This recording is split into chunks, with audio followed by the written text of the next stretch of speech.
Частично встраиваемые – это посудомойки, на которые частично ставится фасад, и самоуправление, управление посудомойкой вы видите непосредственно на этой панели над фасадом.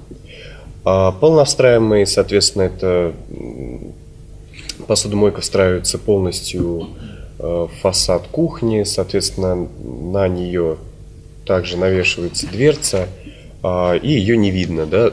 Особенность на самом деле этого вида встраивания в том, что вы не видите даже, где у вас по сути посудомойка расположена, и у вас кухня имеет единый дизайн, да? У вас нет вот этих вот пробелов в виде техники, как вот если ставить даже отдельно стоящую.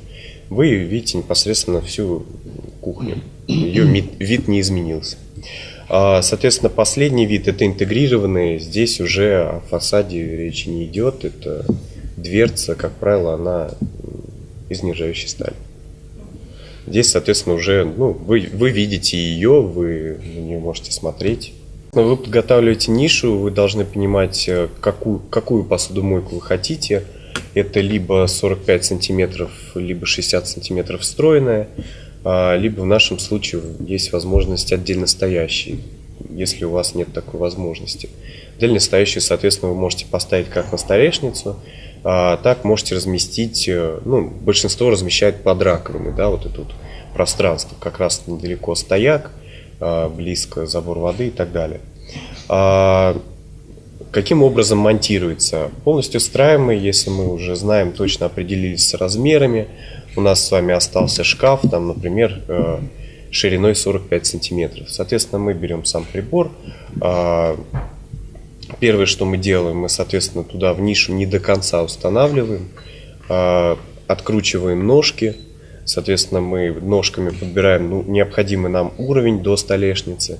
Зазор там небольшой он есть за счет планки под столешницей. Соответственно, мы подкручиваем ножки на необходимую нам высоту. После этого еще более утапливаем, да, туда посудомойку.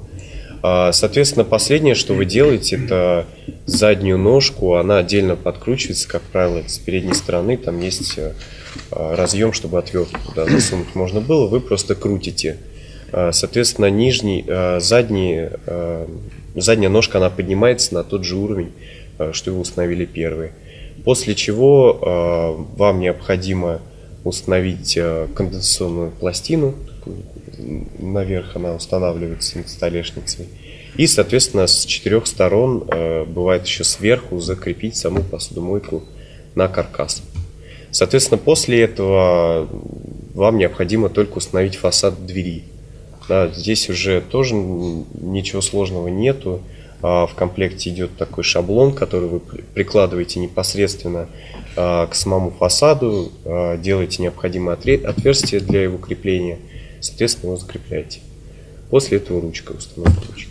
Во-первых, еще в зависимости от технических особенностей посудомоечной либо стиральной машины, в данном случае мы говорим про посудомойки, что нужно учитывать определенное расстояние от отверстия подвода до самой машинки, потому что если, допустим, функциональные посудомоечные машины имеют определенную степень защиты, такие как электромагнитный клапан. Этот электромагнитный клапан ставится он стоит на заливном шланге на самом подводе, да, то есть именно этот клапан по сути прикручивается к заливному отверстию. И в чем особенность этого электромагнитного клапана, что далеко посудомойку мы не поставим, потому что такие шланги лучше не наращивать. Да, вообще не рекомендуется наращивать что-то подобное, то есть если меняем то с самого начала до самого конца. Заливные шланги, на конце которых стоит электромагнитный клапан, они имеют определенную длину от метра до 1,5 метра. То есть это тоже нужно учитывать. Желательно, чтобы этот шланг дотягивался у нас до подвода воды без каких-то дополнительных отводов. И что касается еще монтажа фасада, то тут мы имеем, как правило, два варианта. Либо это жесткое крепление дверь в дверь, то есть на дверь посудомоечной машины жестко крепится сама дверь и сам фасад. И здесь возможно такое, что нам нужно будет немножко подрезать цоколь для того, чтобы у нас дверь нормально открывалась. То есть цоколь может быть чуть короче. Это первый вариант. Второй вариант на скользящих направляющих. В этом случае, когда мы открываем посудомоечную машину, сам фасад он немножко скользит по поверхности посудомоечной машины, и когда мы открываем, он немножко выезжает.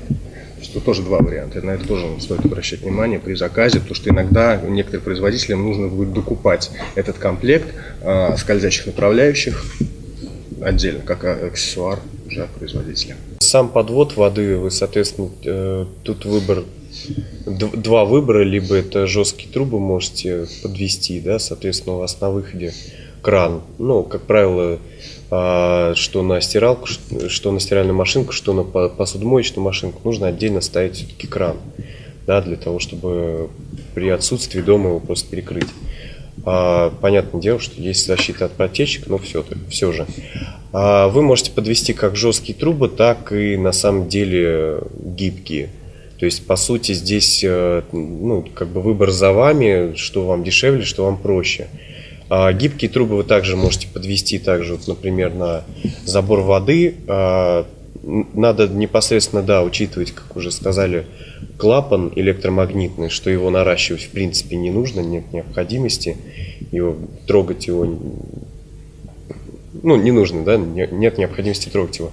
Соответственно, вы можете к нему просто подвести гибкую трубу, к примеру, где у вас на выходе, соответственно, кран. Если говорить про слив, ну, здесь нужно все-таки соблюдать технологию, да, установки этого слива. У вас должна быть у непосредственного выхода от посудомойки сам шланг быть загнут. Если вы этого не делаете, больше вероятности, что эта вода пойдет обратно.